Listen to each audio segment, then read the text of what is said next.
வணக்கம். இன்னைக்கு இந்த வீடியோல நம்ம வெள்ளை பூசணி இருக்கு இல்லையா? அந்த ஜூஸ் தான் எப்படி பண்றது அப்படின்னு நம்ம பார்க்க போறோம்.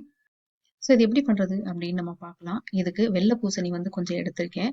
எடுத்துட்டு இந்த தோல் இருக்கு இல்லையா? இது எல்லாத்தையும் நம்ம நீக்கிருவோம். அதாவது இந்த தோல் பகுதியை மட்டும் இந்த மாதிரி கட் பண்ணி இதை கீழே போட்டுடலாம்.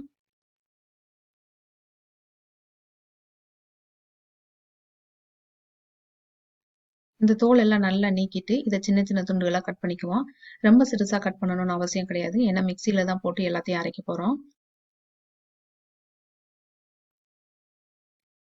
இது எல்லாத்தையும் இந்த மாதிரி கட் பண்ணிட்டு நல்லா வாஷ் பண்ணி எடுத்துக்கிருவோம். 1 கப்பு அளவுக்கு வெள்ளை பூசணி எடுத்திருக்கேன். இதை மிக்சி ஜார்ல சேர்த்துக்கிருவோம்.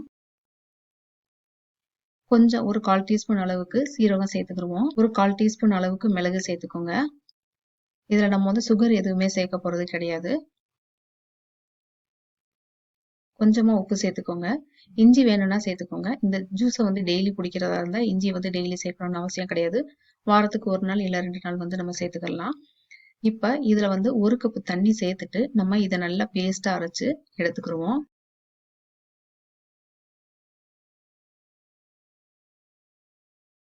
பாருங்க, இது நல்லா அரைச்சு எடுத்தாச்சு. இதை ஃபில்டர் பண்ணி எடுத்துக்கிருவோம். பாருங்க, சூப்பரான வெள்ளை பூசணி ஜூஸ் ரெடி ஆயிடுச்சு. நீங்களும் ட்ரை பண்ணி பாருங்க. உங்களுக்கு இந்த வீடியோ பிடிச்சிருந்தா லைக் பண்ணுங்க, ஷேர் பண்ணுங்க, சப்ஸ்கிரைப் பண்ணுங்க. உங்களுக்கு ஏதாவது கேள்வியில் இருந்தது அப்படின்னா கமெண்ட்ல கேளுங்க. தேங்க்ஸ் ஃபார் வாட்சிங்.